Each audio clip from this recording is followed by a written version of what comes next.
आमना बतूल पुराने समय की बात है कि राजीतपुर गांव में एक औरत रहती थी जिसका नाम रुखसाना था। इस औरत का एक बेटा था जिसका नाम असद था और वे बहुत ही खुशी से अपनी जिंदगी बिता रहे थे। लेकिन अचानक एक दिन रुखसाना के पति की एक हादसे में मौत हो गई।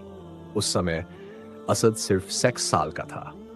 रुखसाना का पति के लिए रोजी रोटी का एकमात्र सहारा था, लेकिन अब रुखसाना और उसका बेटा गरीबी में जीने लगे। रुखसाना चाहती थी कि उसका बेटा एक अच्छा और सफल इंसान बने, इसलिए उसने खुद मेहनत मजदूरी करनी शुरू कर दी। उसने असद का दाखिला एक अच्छे स्कूल में कराया। वक्त बीतता गया और 20 साल बाद असद एक सफल इंजीनियर बन गया। अब उनके पास अल्लाह का दिया सब कुछ था और रुखसाना ने अपने बेटे की शादी भी कर दी। लेकिन शादी के बाद असद पहले जैसा नहीं रहा। उसने अपनी मां के साथ बुरा बर्ताव करना शुरू कर दिया।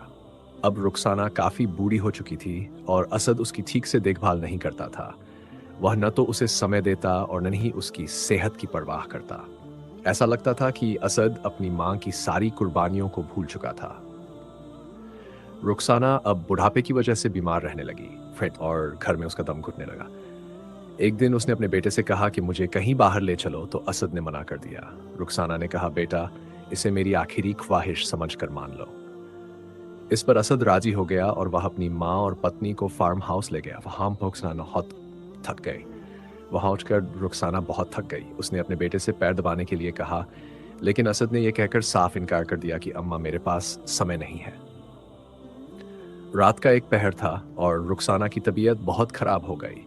उसने अपने बेटे को आवाज दी, लेकिन असद ने नींद में अनसुना कर दिया। रुखसाना का देहांत हो गया और असद को इसकी खबर तक न हुई। तभी असद की पत्नी ने आवाज लगाई कि उसके सिर में बहुत दर्द हो रहा है।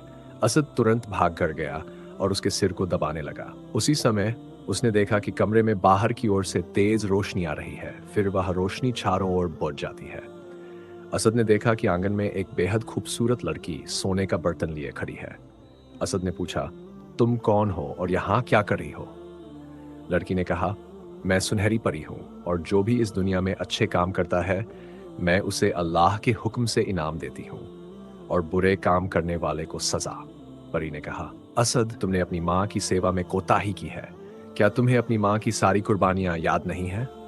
और अब तुम उनकी कभी सेवा नहीं कर पाओगे, क्योंकि अब वे इस दुनिया में नहीं हैं और तुम्हें माफी मांगने का मौका भी नहीं मिला। अब तुम सारी जिंदगी खुद को कोसते रहोगे। असद को परी की बात पर यकीन नहीं हुआ और वह जाकर सो गया। सुबह जब असद उठा और अपनी मां को जगाया, तो वह मर चुकी थी। उसे एहसास हुआ कि परी सही कह रही थी। उसे अपनी गलती का एहसास हो गया, लेकिन अब उसे कहीं सुकून नहीं मिलता।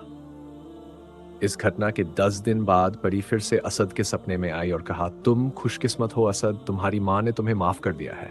और याद रखो, अगर जिंदगी में कभी मौका मिले तो दूसरों की सेवा करना।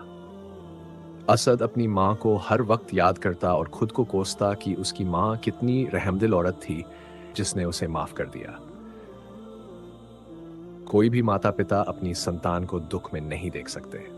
दोस्तों, याद रखो कि माता पिता की सेवा से बढ़कर इस दुनिया में कुछ भी नहीं है। और अपनी आंखें खोल लो इससे पहले कि तुम्हारे माता पिता की आंखें हमेशा के लिए बंद हो जाएं। माता पिता की सेवा एक इबादत है।